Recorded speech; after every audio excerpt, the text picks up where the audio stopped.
Did you know that you don't fall for emotionally unavailable people because you are weak?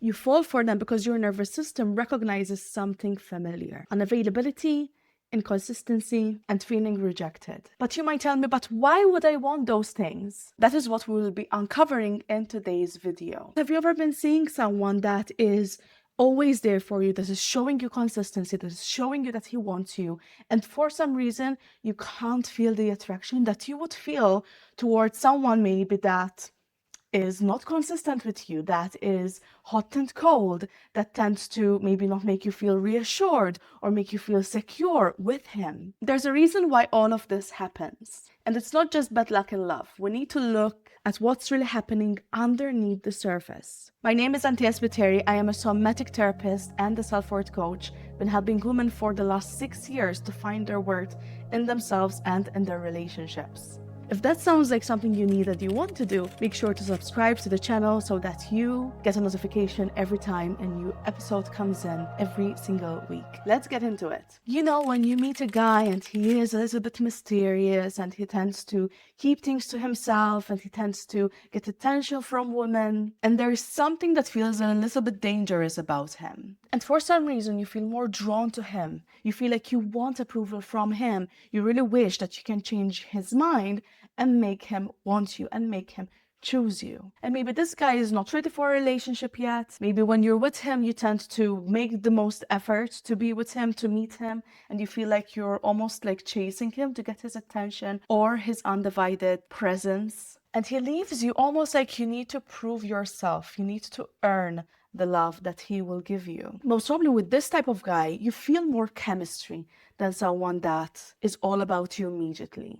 But why does this happen? This is not real chemistry. It's not because you have such an undeniable connection that you feel drawn towards him. It is because he activates your nervous system. So he makes you go from one state to the other. Let me explain. Your nervous system confuses intensity with emotional safety. So you tend to seek experiences that create intensity. But unfortunately, intensity comes with ups and downs. And that is what you find yourself always ending up in, compared to maybe other people around you that tend to have relationships much easier. And you ask yourself, why is it so hard for me? What is wrong with me? But nothing is wrong with you, my love. The issue is that you have been more comfortable with what you already know than what you haven't experienced yet. So that takes me to point number 2.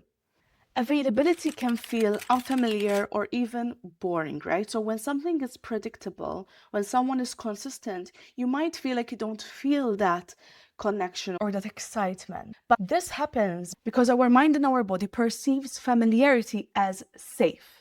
What does this mean? If you grew up experiencing constant rejection, having to people please all the time, maybe feeling on edge around maybe your father had a bad temper or it was a short fuse, so you never knew which side you were going to get of him, right? Just one example out of many that I can give right now. And if you have, while you were growing up, especially when you were young, experienced this constant feeling and theme of I have to earn love, I have to prove myself, I am not accepted and loved for who I am, therefore I need to make it happen. And if you grew up feeling like love wasn't consistent, it was constantly up and down, even if your parents actually did love you, but because of their own struggles that they haven't dealt with, the love that you received was still inconsistent, even if they really wanted to love you fully, but they didn't know how to. But what that has created in your own nervous system is the seeking of that unpredictability, right? That roller coaster of emotions. Because if it has been like that, you and I both know that having someone stable, having someone that is choosing you, that is there for you, we both know that that is logically the healthy thing, right? But why is your body then rejecting those types of men or not even opening yourself up to them and entertaining men that are giving you the opposite, that are confusing you, that are leaving you high and dry, that are leaving you doubting your worth?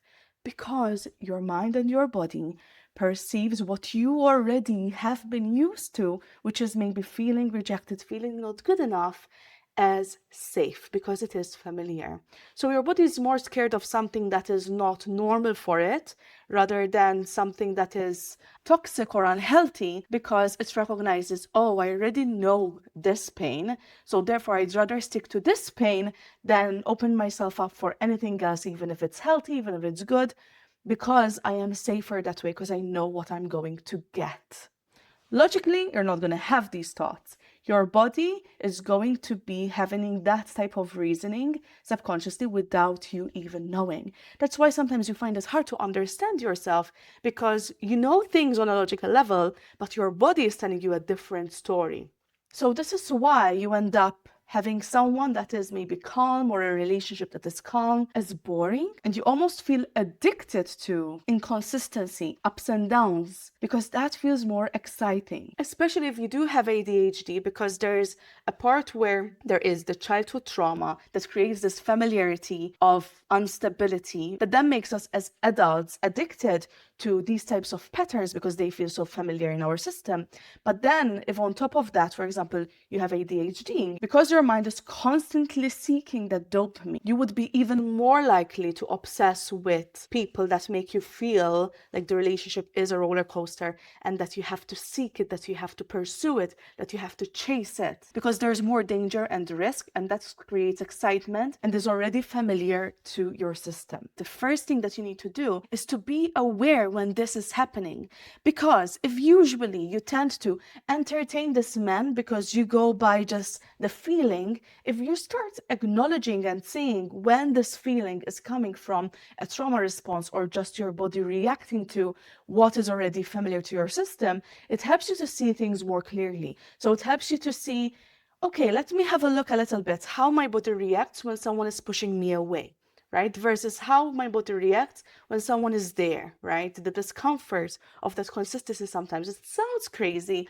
but that's what happens in our body when you have been anxiously attached. And when you have been raised by either parents or parent that is emotionally unavailable, or absent parent or parent. So then instead of entertaining and giving yourself all to these men that tend to trigger these insecurities within you and make you feel drawn towards them because of this loop and the cycle, you get to take a step back and notice when it's happening, instead of feeling like you are just being sucked into it and not knowing what's happening and what has hit you. And then a few months later, a few weeks later, you find yourself once again crying on your bed, feeling bad for yourself, asking, why does this always happen to me? What's wrong with me? It's not that there's something wrong with you. It's not that you're not worthy of love. It's that deep down, that is what your belief system has been, is that maybe I have to earn love, I have to fight for love, people don't stay, I always have to become interesting in order for people to stay in my life. Love means inconsistency, love means unpredictability, love means up and down.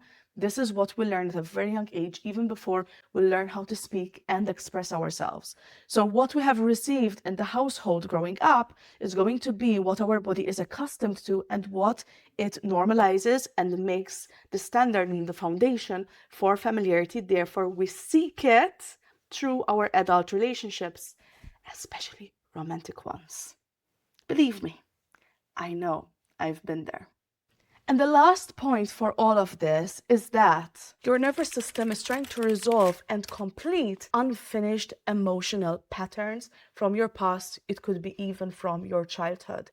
And that is why when I'm working with my clients with anxious attachment, we use somatic therapy, because we can logic our way all we want. If your body is addicted to that unfamiliarity, then most likely you can know everything, you can know what is right, what is wrong logically, and still feel like your body is controlling you, your emotions are getting the best of you. So we use somatic therapy so that we can complete and finish these unfinished emotional patterns from the past, which tends to leave you calmer when someone maybe is pulling away, or when someone is not texting you right away, or maybe when you're on a date and there's another woman around that is attractive, that you're scared that you would like her more than you. All of these things will start to calm down as soon as we start completing the unfinished emotional patterns from our body. So why we keep on finding ourselves in the same situation with a different guy, right? It's feeling the same way, but with a different guy with a different face, is because there is a pattern of unconscious repetition. The reason why these patterns keep on coming up, this pain keeps on coming up, these wounds keep on coming up, is not because your life sucks. It's not because you're doing anything wrong. It is because every time it is trying to complete something unfinished from the past. It's like you're almost trying to heal your inner child through these experiences, and you're trying to earn love that wasn't consistent before. And you would know when this is happening in your body, by the way, because one of two things tend to happen. Number one, you either go into fight or flight and you feel this big urge to take action, to do something about it. And this can usually follow maybe frustration, anger, fear, anxiety, but you feel this need to take action. You cannot relax. Or you can even go into a freeze response, which is more when your body feels like it is shutting down, which usually avoidants tend to experience more than someone who's anxiously attached. But it doesn't mean you never experience this, right? So you might go into shutdown where you feel this almost like feeling of depression, where you find it hard to have energy to reach out. You start closing yourself off from everyone. You people please, you fawn, you don't say what you really feel because you're trying not to rock the boat or push him away so that he doesn't leave you. Again, all of this, we're trying to earn the love that was inconsistent in the past, maybe by your father, by your mother, by your caretakers, by both. So this is very important to be aware of in order for you to start understanding why you feel the way that you do. And don't make me come all the way to your house to slap some sense into you, okay? Don't be harsh on yourself. I know how easy it is to be hard on yourself and to be angry at yourself, because you might even have so much awareness at this point through social media, maybe reading books, maybe being to therapy, but then feeling like your body is doing the opposite of what your mind knows that you should do or you should feel. Don't be hard on yourself, because all of these things are happening unconsciously and you can do something about this. And this is exactly why I have created a free training that will help women to break this cycle. The waitlist for this training is open. I'm gonna leave the link underneath this video so that you sign up and you get first dibs once it comes out. So make sure to sign up, because my love, there's so much that goes into being able to heal your anxious attachment. So don't be hard on yourself if you haven't gotten to that point yet, because the work that we do to get there is quite deep and we need to show up for it. It won't happen by itself. And remember, there's nothing wrong with you. You're not broke. Your body is trying to keep you safe and it is seeking what is familiar. And it's about time that we change what is familiar in your body and in your system. Thank you for being here. Thank you for watching. I will see you next week. And don't forget to subscribe to A Mind Like Mine. Much love.